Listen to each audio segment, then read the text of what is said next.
We've been on the road for over 3 months as full-time travelers and remote workers. We've quickly realized that our accommodations need to have some specific things for us to be successful. We're going to give you a checklist of 5 things to look for: surfaces, furniture, Wi-Fi, resources, and downtime. Stick around until the end, where we give you tips and tricks on how to actually find out all of this information about an accommodation you're looking at. Let's get going. We're Tara and Luke. We quit our jobs, sold our house, and now we're on a mission to prove you can travel the world in comfort on less than $100 a day. Let's dig in. All right, so the first thing you might want to consider is just the surface area for your workstation or workstations. You need a lot of surface area to work properly. What we recommend is you pay very careful attention to the photos in whatever accommodation you're looking at.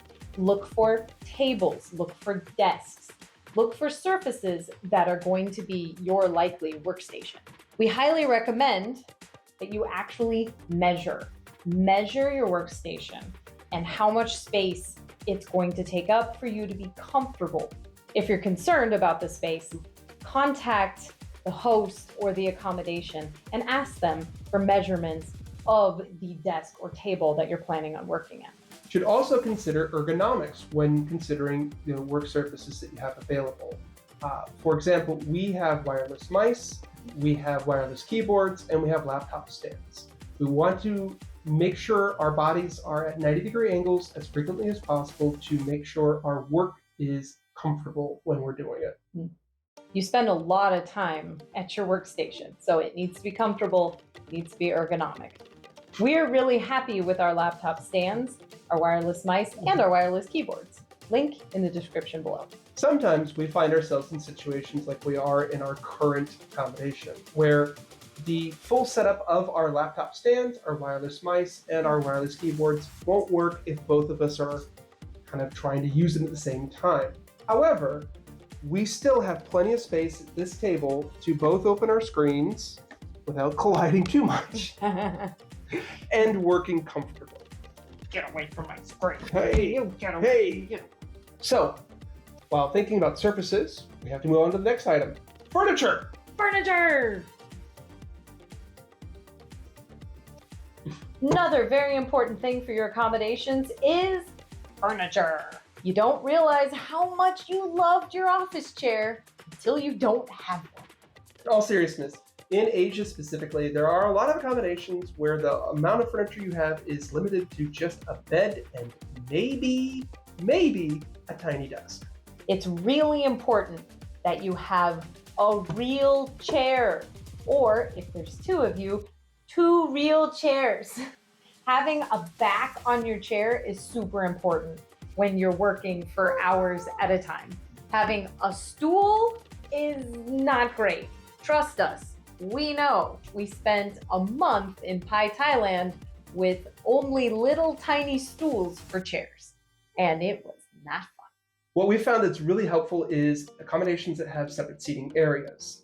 Normally, I wake up a little bit earlier than Tara does. She's way better at sleeping than I am. So, if I get up earlier, it's good for me to go into that separate seating area and start working or start reading while she remains in the bed, still in dreamland. Finally, ergonomics, as we already talked about, is very important. Sometimes you're just going to have to get creative. Next, let's talk about the whole reason you're able to work remotely: Wi-Fi. Wi-Fi. Obviously, internet speed is going to be extremely important to you as a remote worker. Fortunately, a lot of accommodations are listing their upload and download speeds in their listings. So if you don't see it and you are going to be participating in a lot of video conferencing meetings, we recommend reaching out to the host or the management company of that location to see if they can send you a screenshot of their speeds. We've also been bumping into some security issues. 2 of our accommodations so far have had open networks.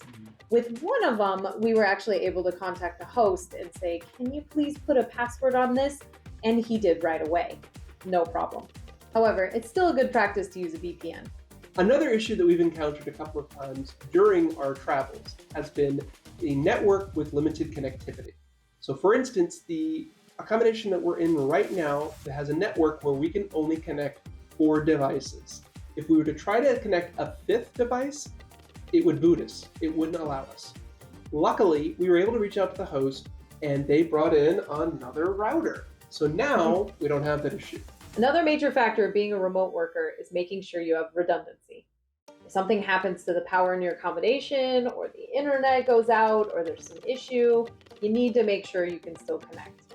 We highly recommend you have a data package. We use Airalo. It has worked phenomenally, and we did have a situation where we both had to hotspot our laptops to our phones to do work, and it was great. A last thing to note with regards to Wi-Fi is something known as a pocket Wi-Fi.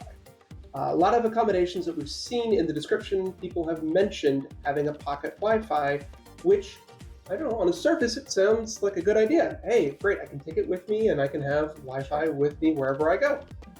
However, a lot of these are set up on a monthly billing cycle where the data is topped up at a specified time within the month, which is great if you're staying when that top up happens, but maybe not so great if you're at the end of the billing cycle. We've read horror stories of people seeing Wi-Fi listed as an amenity for their accommodation and then not having any when they get there. Next, we'll talk about some of the resources that you need to have nearby because you're gonna need to eat eventually. All right, sometimes you're going to need to change the scenery when you're talking about remote work. We tend to go with coffee shops instead of co-working spaces because co-working spaces are more expensive, though they provide more of a social element or networking, and they also have extras like printing. We recommend looking for accommodations that have either a grocery store or traditional market nearby. I'm a very lucky man, and I'm married to someone who loves to cook. I get to enjoy her delicious food. So, by having a grocery store or a market nearby, we're able to get ingredients and prepare food on a regular basis. Yes, I love to cook. However, we're in a location for a reason, right? And we want to try the local food. We recommend you make sure that there are good, affordable restaurants nearby. Lastly, we think it's a great idea to pick a location that has a convenience store nearby. These are great places to pick up a snack, beverage, or just about anything else you could want. Asian countries tend to do convenience stores right. We're out front of a chain called GS25, and it's amazing. Now, it can't always be work, work, work. Isn't that why you have the freedom of remote work? Next, we're going to talk about downtime. Our last category is downtime. You can't do the all work and no play. So we recommend considering a location that has some attractions in the area. Now, we wouldn't say you have to stay at a capital city, but you should be looking out for places that have things to do that are interesting. For example, right now, we are in a cable car that was a 30-minute walk away from where we're staying. And it's awesome! It's got a glass bottom, we can see the ocean, it's phenomenal! Every now and again, you're going to need to get up and stretch your legs. Make sure the area around your accommodation is walkable. I'm thinking sidewalks and street lights. And make sure that there are public transportation options near your accommodation. So you should be thinking about bus stations, train stations, subway stops, things of that nature. If you're feeling adventurous, I don't know, maybe you go for a bike rental, a scooter rental, or a car rental. Lastly, join the Facebook or WhatsApp groups for the city that you're in. It's a great place to ask questions, meet other travelers like you, learn about events, and just have a great resource for the city that you're in. If we aren't sure where to stay, our first stop is Google. We type in the best areas to stay and then the city. This will give you an idea of what the areas of the cities are like. This blog has the 3 best areas to stay in Hanoi, and it gives you a little bit of the flavor of each area. Do you want to stay where the locals are? Would you prefer to be in a more international area? This is a great place to start, and it even highlights on the map where you should be looking for accommodation.